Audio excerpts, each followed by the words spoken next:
లొంగిపోయో లేకపోతే కాంట్రాక్టర్లు ఇచ్చే కమిషన్లకు లొంగిపోవడంతో ఈరోజు తెలంగాణకు తీరని అన్యాయము. ముఖ్యంగా మహబూబ్నగర్, నల్గొండ కింద ఖమ్మం వరకు కృష్ణానది జలాల మీద ఆధారపడ్డ ప్రాజెక్టులన్నీ కూడా ఈరోజు ఎడారిగా మారుతున్నాయి.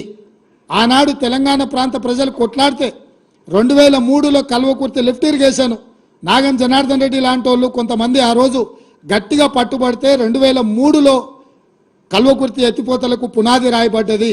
రాజశేఖర రెడ్డి గారు వచ్చినాక ఆ రోజు 25 టీఎంసీలతో మొదలైన ప్రాజెక్టు 80-90 టీఎంసీల వరకు పెంచి ప్రాజెక్టును ఆయకట్టును పెంచి కల్వకుర్తి లిఫ్ట్ ఇరిగేషన్ పనులు మొదలుపెట్టారు.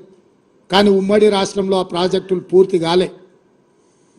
పాలమూరు జిల్లా ప్రజలు, నల్గొండ జిల్లా ప్రజలు కొట్లాడితే కల్వకుర్తి ప్రాజెక్టు ఎత్తిపోతల మీద, మిగులు జలాల మీద, వరద జలాల మీద మీరు నిర్మిస్తున్నారు, మాకు మిగులు జలాల మీదనో లేకపోతే నికర జలాల మీదనో ప్రాజెక్టులు కావాలని మళ్ళీ కొట్లాడితే ఆనాడు డీకేఆర్ చిన్నారెడ్డి, ఉత్తమ్ కుమార్ రెడ్డి, కోమటిరెడ్డి వీళ్ళందరూ పట్టుబట్టి కొట్లాడితే ఆ రోజు ఎస్ఎల్బిసి టన్నెల్ ప్రాజెక్టును 2006-07లో రాజశేఖర రెడ్డి గారు మంజూరు చేసిండ్రు.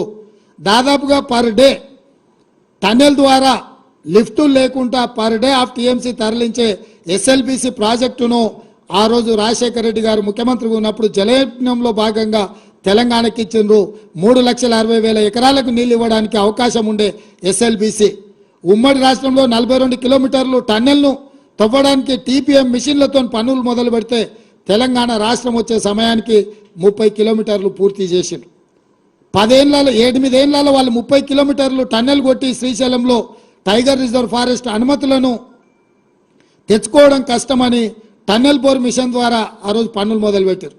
సరిగ్గా 10 కిలోమీటర్లు పెండింగ్ ఉన్న టన్నెల్ ప్రాజెక్టును ఎస్ఎల్బిసిని కేసీఆర్కి అప్పచెప్తే ఈ 10 ఏళ్లలో ఆయన టన్నెల్ బోర్ మిషన్తోని టన్నెల్ కొట్టింది ఎంత అంటే 1 కిలోమీటర్, ఒకే 1 కిలోమీటర్.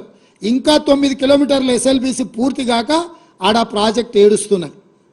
ఆ ఎస్ఎల్బిసి ప్రాజెక్టు పూర్తి చేసి ఉంటే నల్గొండ జిల్లాలో గ్రావిటీ ద్వారా దాదాపుగా 3,50,000 ఎకరాలకు నీళ్ళు ఇవ్వడానికి, రిజర్వాయర్లు నింపుకోవడానికి అవకాశం ఉండే.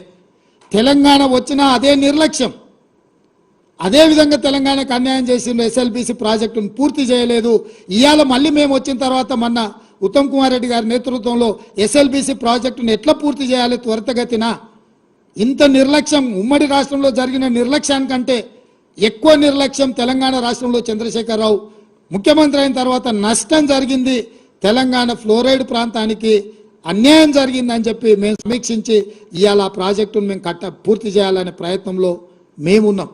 అదేవిధంగా ఆనాడు 2003-04లో మొదలైన కల్వకుర్తి లిఫ్ట్ ఇరిగేషన్ 14 వరకు 10 ఏళ్లలో పూర్తి కాలే. పోనీ ఈ 10 ఏళ్లలో కల్వకుర్తి ప్రాజెక్ట్ ఏమైనా పూర్తి అయిందా? ఈరోజు ఆ ప్రాజెక్టు కూడా 10 ఏళ్ళు చంద్రశేఖరరావుకి అప్పచెప్తే కల్వకుర్తి ఎత్తిపోతల పథకం పూర్తి కాలేదు, దాని కింద రావాల్సిన నీళ్లు రాలేదు. ఇదే కాకుండా 2013లో పాలమూరు రంగారెడ్డి ఎత్తిపోతల ప్రాజెక్టును కిరణ్ కుమార్ రెడ్డి, అంత తెలంగాణను వ్యతిరేకించిన కిరణ్ కుమార్ రెడ్డిని కూడా పాలమూరు జిల్లా లీడర్లందరూ పట్టుబట్టి, రంగారెడ్డి జిల్లా లీడర్లందరూ కాంగ్రెస్ వాళ్ళు పట్టుబట్టి పాలమూరు రంగారెడ్డి ఎత్తిపోతల పథకానికి పర్ డే 2 టీఎంసీల నీళ్లు ఎత్తుకోవడానికి పాలమూరు రంగారెడ్డి ఎత్తిపోతల ప్రాజెక్టును ఇచ్చినాం. ఆ రోజు 28,000 కోట్లతోని పూర్తి చేయాల్సిన ప్రాజెక్టును 67,000 కోట్ల రూపాయలకు అంచనాలు పెట్టి ఇప్పటికి 30,000 కోట్ల రూపాయలు ఖర్చు పెట్టిండు.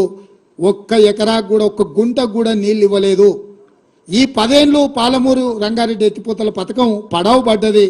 ఈ లోపల జగన్మోహన్ రెడ్డి వచ్చి దానికి అనుమతి లేని ప్రాజెక్ట్ అని కోర్టుకు వెళ్ళి స్టే తీసుకొచ్చి 2014లో రాగానే ఆ ప్రాజెక్టును 2 ఏళ్లలో పూర్తి చేస్తాను, 2 ఏళ్ళు కాదు 5 ఏళ్లలో ఒకవేళ నువ్వు పూర్తి చేసిన 2019 లోపలనే పాలమూరు రంగారెడ్డి ఎత్తిపోతల ప్రాజెక్టు పూర్తి అయిన ఉంటే 10 లక్షల ఎకరాలకు నీళ్లు వచ్చేవి. నువ్వు ఆ ప్రాజెక్టు పూర్తి చేయకపోను, నువ్వు పిలిచి పంచపక్ష ప్రమాణాలు పెట్టిన జగన్మోహన్ రెడ్డి కోర్టుల్లో కేసులేసి పాలమూరు రంగారెడ్డి ఎత్తిపోతల ప్రాజెక్టును పడావు పెట్టించిండు. ఈ పాపానికి కూడా నువ్వే కారణం చంద్రశేఖరరావు.